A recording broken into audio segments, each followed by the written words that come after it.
The thing I wanted to talk to you about is veganism, specifically named the trait. Okay. So I take it that when during this line of questioning, someone will say, "Well, the trait is I don't know intelligence," or it might be the fact that they're a part of the genus Homo. Well, and then you would say, "Well, but define human, right?" But then the interlocutor can say, "Well, the human is the genus Homo, right?" Okay. So, but and then the response that you say, well, what if it's the case that there's some sort of criterion for the genus Homo that excludes, I don't know, black people or Asian people? What would you would you be in favor of turning black people into hamburgers? Right.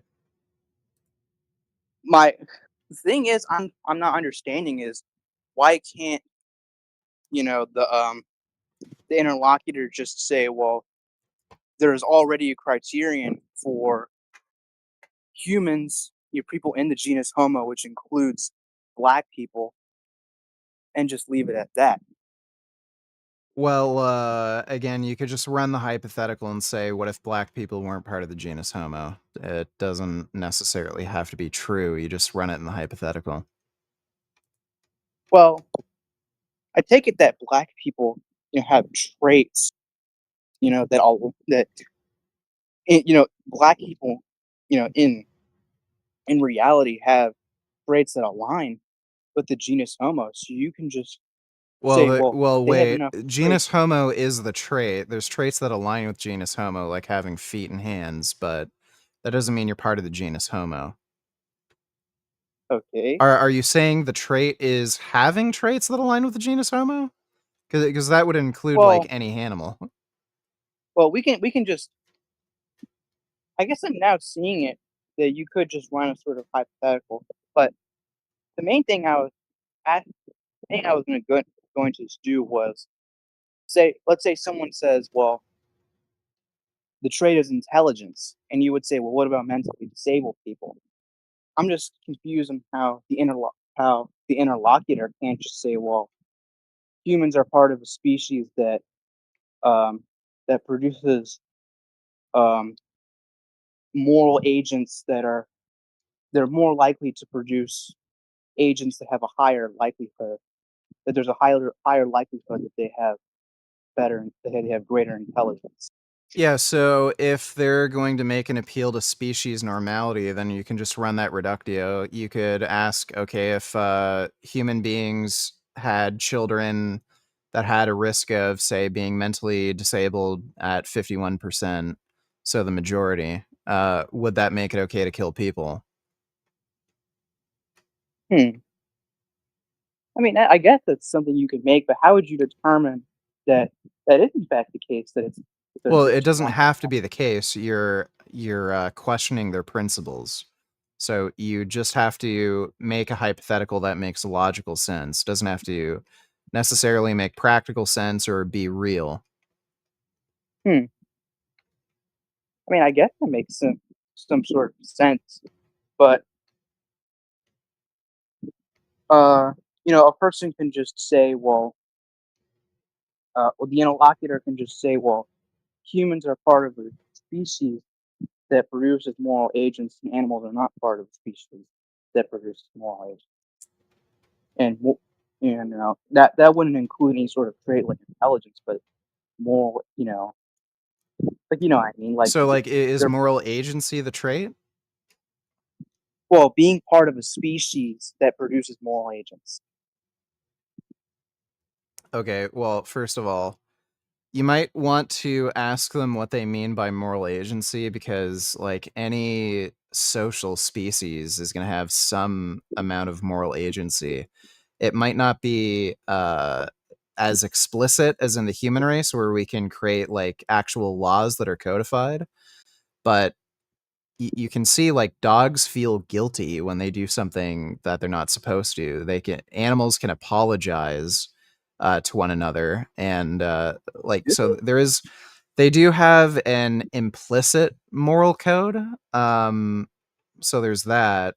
And secondly, if they're gonna say, like, the majority of the human race is a moral agent, like, you can just run a hypothetical where, again, a simple majority of the human race isn't a moral agent. That could either be, okay, what if 51% of human beings were psychopaths or 51% of human beings were mentally disabled and didn't have moral agency for those reasons? Hmm. I mean, by what do you mean by a moral code or an implicit moral code? Yeah, so animals form social contracts. They're implicit moral agreements.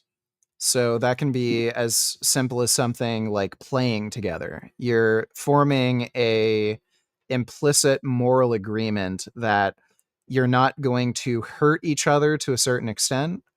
Uh, Oftentimes with play as well, even if an animal is bigger and stronger than the other animal, the bigger and stronger animal will like pretend to lose or allow the other animal to win. So that's an example of like an implicit moral code. It's not explicitly stated, but it's it's basically worked out through just implicit agreements. Well, an an well, an animal can choose to follow those norms, those ethical moral codes during that interaction, right? But then violate those implicit moral codes when it comes to another interaction. Yeah, yeah, they can. So that So just can seems like humans. right. So that wouldn't really be a code. That would just be um that would be contradictory. And humans are capable, right, of having, non-contradictory moral systems, right? I don't see why animals also wouldn't be able to. And again, I would say most humans do have contradictory moral systems. Hmm. Okay. Well, what's restricting them from not having a contradictory moral system? Animals. What's restricting animals from having contradictory moral systems? Well, by virtue of the fact that this is an implicit moral, Well, or it takes they place. may or may not have contradictory moral systems, but that doesn't mean they don't have moral agency. Same with a human being. Like most human beings, I would say, do have contradictory moral systems. Like if you debate meat eaters within any regularity, you'll see most people contradict their moral values. So that doesn't mean you don't have moral agency.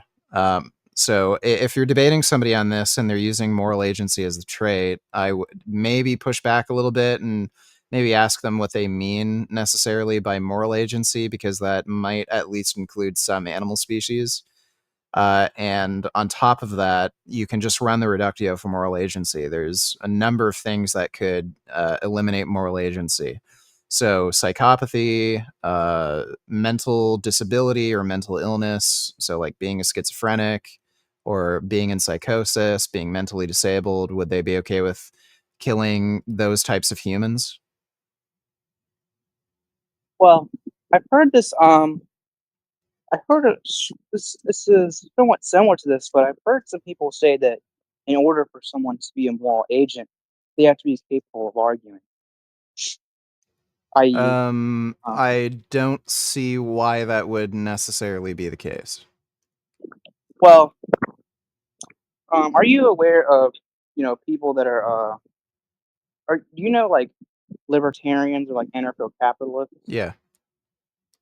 Well, they use this called this thing called argumentation ethics, which essentially during the course of arguing, you're necessarily going to have to follow some sort of you're following argumentative norms, so which would preclude a sort of non-aggression principle, i.e., that you're choosing not to argue, you're choosing not to aggress upon people, right? And that would be this. And so, arguing against a non-aggression principle, arguing against libertarianism would be a form of contradiction. Now, I'm not really sure if we want to get into specifics of argumentation ethics, right? So that would be their proof that humans have moral agency, or